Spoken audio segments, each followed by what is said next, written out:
Hello everyone, welcome to my cooking channel. चलो आज बनैबा चना बड़ा वफल्स, जोटा कि खाया को बहुत ही टेस्टी लगे आ हेल्दी मध्य। तेमे देखि पारुथबो एतिरे माने 1/4 टीस्पून भी तेलर दरकार नहीं आ बहुत क्रिस्पी भी हम आ खाया को सेतिकी ही स्वादिष्ट हम।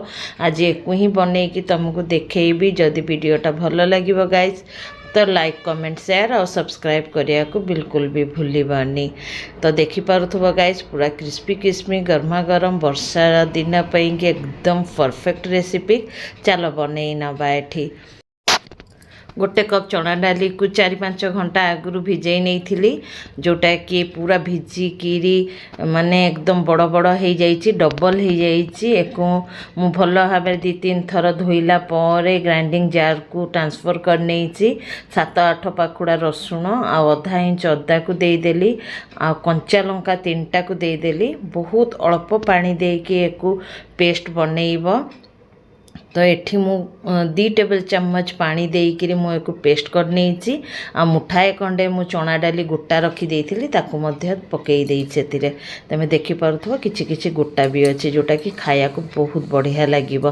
तो एको चालो गोटे पात्र को ट्रांसफर कर दबा। मु एठी गोटे बाउल को ट्रांसफर कर नहीं आ धेरे किसी जिनस आम मिसई नवा, जमता कि 1/2 टीस्पून जीरा, गोटा जीरा को मुझे नहीं। तेमे चाह तो पाउडर भी नहीं पार। मुठाए खंडे भृषंग पत्र को मुझे छोट छोट टुकड़ा रे काटी नहीं ताकू देदेली। आ गोटे बड़ पियाज को मुझे पूरा एकदम बारीक बारीक काटी नहीं, मैं छोट छोट काटी नहीं ताकू पकई दबा। आउ 1 टीस्पून मुझे धनिया पाउडर को पकई दूची। पकईकरी एक मिसई दबा। स्वाद अनुसार लुण को नहीं नेली। तेमे चाह तो हलदी लंका गुंड एक्स्ट्रा नहीं पार। तो मुझे हलदी को आ नहीं आ टिके नाकु एक गुड़ेला पर टिके 1 टीस्पून भलिया चिली फ्लेक्स को नहीं नेबी, कारण मते टिके नाकु राग कम लागिला। तो चिली फ्लेक्स को नहीं नेली। जदि तुम पाखे न थाए तो लंका गुंड को भी तेमे नहीं पार। एक भल भाव एथरक मिसई दबा।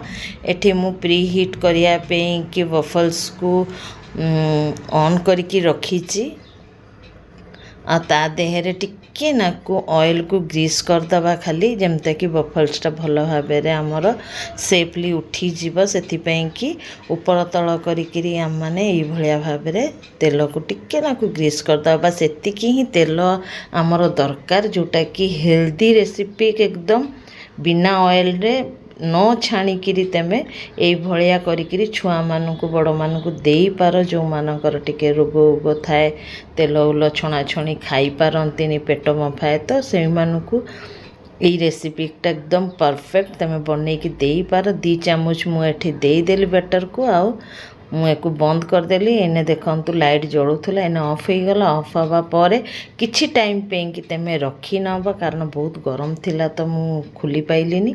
टिके टाइम रखीदेले कौन हम ना पूरा परफेक्ट क्रिस्पी होकर यहाँ बनी जीव। आ देखि पारुथबो केते सुंदर देखा जाउची।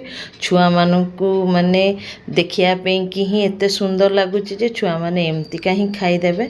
जेते थर तेमे बनैबो टिके टिके ऊपर तेलर ग्रीस कर नब, ताहले कौन हम ना भल भाव उठी जीव। तो मु आ गोटे तुमको बनैकी देखई दउची। आ खाया को गाइस सतेरे कहूची बहुत टेस्टी हेइथिला। ऊपर पूरा क्रिस्पी आ भितरटा एकदम सॉफ्ट सॉफ्ट, बहुत भल लगुला खाया को। तो मु आउरी 2 चामच एठी पकईकी ताकू टिके नाकू हाथ रे फैलई दबा, माने चामच रे फैलई दबा। ताहले कौन हम ना गोल गोल होकर बाहर। एमतिका भी चिपी दब जदि से गोल हो।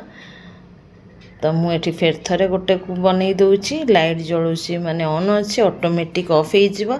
एटार वफल्स जदि तुमको दरकार ताहले तेमे कमेंट करके मते जणैब। तो मु यार लिंकटा देदेवी, तेमे किनी पार।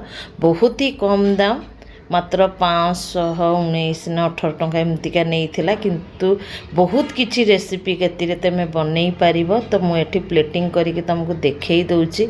आ केते सुंदर देखा जाउची तेमे निजे देखि पारिबो।